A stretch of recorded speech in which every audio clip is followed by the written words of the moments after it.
Ce matin, en étudiant cette paracha de Noach, qui montre que Hachem a envoyé le déluge avec de l'eau, donc il anéantit en quelque sorte, donc il détruit en quelque sorte une partie de la planète, et on voit que lorsque les hommes se comportent mal, pour reprendre exactement ce que vous étiez en train de dire à l'instant, il y a des répercussions sur les animaux.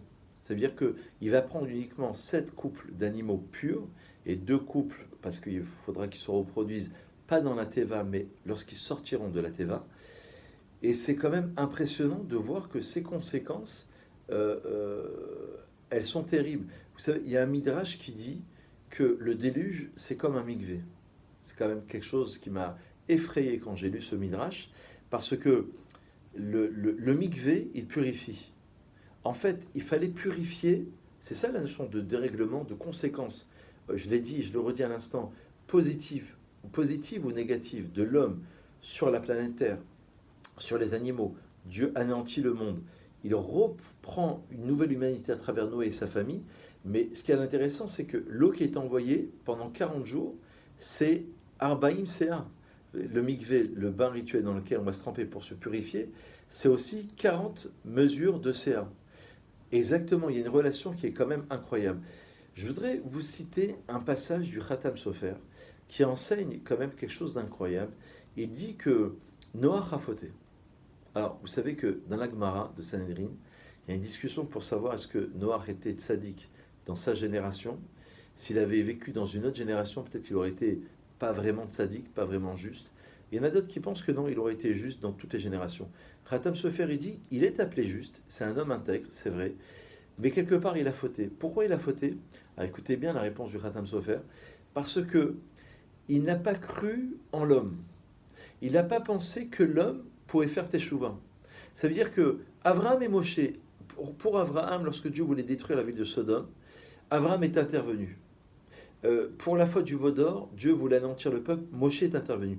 Noach n'intervient pas. Noach se construit une arche, et à travers cette arche, il va reprendre l'humanité. Alors c'est extraordinaire, mais en même temps, il n'a pas été au-delà pour convaincre ses contemporains. Et donc le Khatam Sofer dit qu'en en ce sens, ça a été une faute. Cette erreur-là de Noach, elle est terrible parce que sa punition, ça va être le fait qu'il va rester pendant 1 an dans l'arche. Et lorsqu'il va sortir de l'arche, il va approcher un sacrifice pour demander pardon de n'avoir pas cru en l'homme.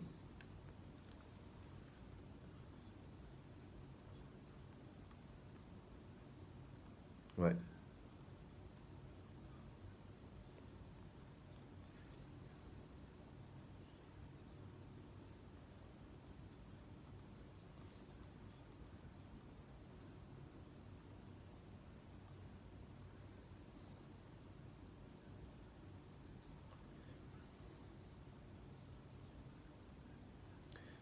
je vous rejoins. Je vous rejoins entièrement. Oui, c'est-à-dire que la Gemara dans Avodah Zarah explique que le premier livre de la Torah, donc Bereshit, porte le nom de Sefer Hayashar. C'est extraordinaire. Alors, c'est tout un sujet, je le dis rapidement, c'est le livre de la droiture.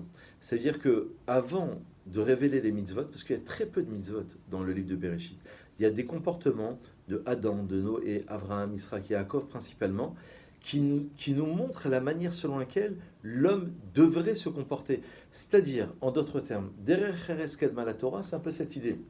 C'est-à-dire que l'histoire du déluge, c'est un sujet d'actualité dans le sens figuré. Dieu, il a montré l'arc-en-ciel pour dire qu'il ne renverrait jamais le déluge. Mais sur le monde entier, sur une région, c'est possible. Sur le monde entier. L'arc-en-ciel, c'est un signe qui est négatif. Il y a une bracha à faire quand on voit l'arc-en-ciel, lorsqu'il est naturel, je parle, hein, vraiment naturel. Moi, ça m'est arrivé dernièrement parce que je suis sorti dans ma terrasse et un dimanche matin, j'ai vu un arc-en-ciel. Et je l'ai même pris en photo, ça m'a même surpris. On ne doit pas le contempler parce qu'à ce moment-là, Dieu se rappelle de son alliance qu'il a faite avec justement Noé, avec Noah, de ne pas détruire le monde, mais il aurait la volonté de le faire d'après la lecture talmudique. Donc l'arc-en-ciel, il est négatif. Mais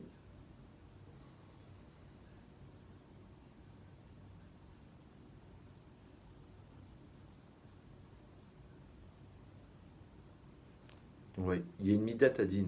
Vous savez, il y a un texte du Zohar, bon, je vais un peu vous surprendre, mais un texte du Zohar qui dit que lorsqu'il y a les nuages qui apparaissent, après il y a des raisons plus profondes, hein, mais je vous le dis rapidement, des nuages qui apparaissent sans la pluie, c'est un signe négatif. Il y a un texte du Zohar qui dit que Rabbi Shimon Bar Yochai est sorti une fois dans la rue et en voyant l'atmosphère, il a compris qu'il y avait Midat Adin qui était là, c'est-à-dire la tribu de rigueur. C'est-à-dire que les phénomènes, alors c'est extrêmement intéressant ce qu'on dit, c'est un peu effrayant, mais c'est extrêmement intéressant. Les phénomènes reliés au monde de la nature portent un sens et véhiculent un sens. Ça n'est pas anodin. S'il y a une chose, alors on n'est pas à la place de Dieu pour savoir, mais on a des signes.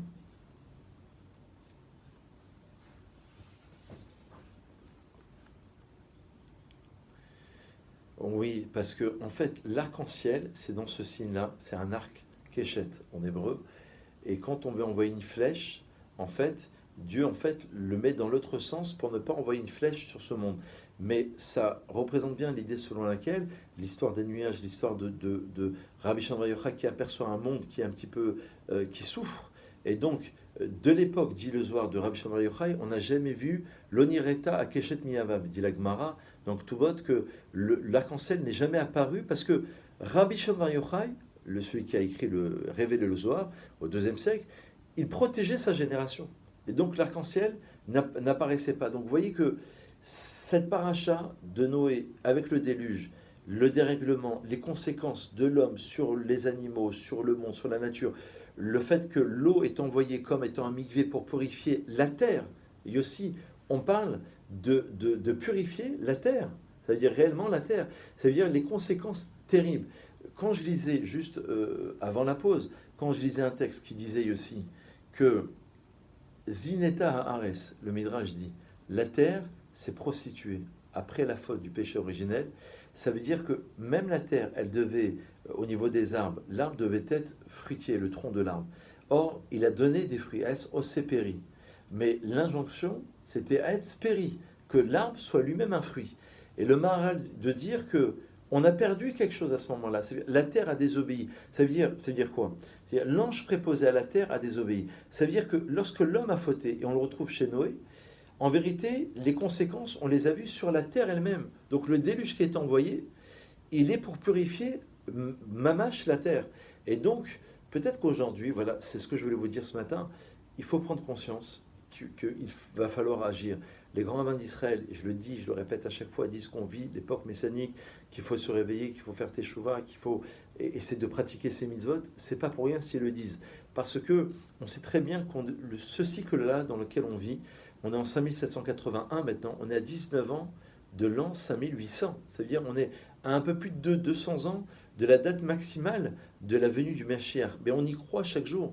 Et donc, vu ce qui se passe au niveau économique, au niveau des attentats, au niveau des... Le monde va mal. Donc l'homme doit se réveiller, mais par des actes concrets, en disant je vais faire, je vais construire. C'est ce qu'on peut apprendre de cette très belle paracha de Noir. Bonne réflexion et à très vite.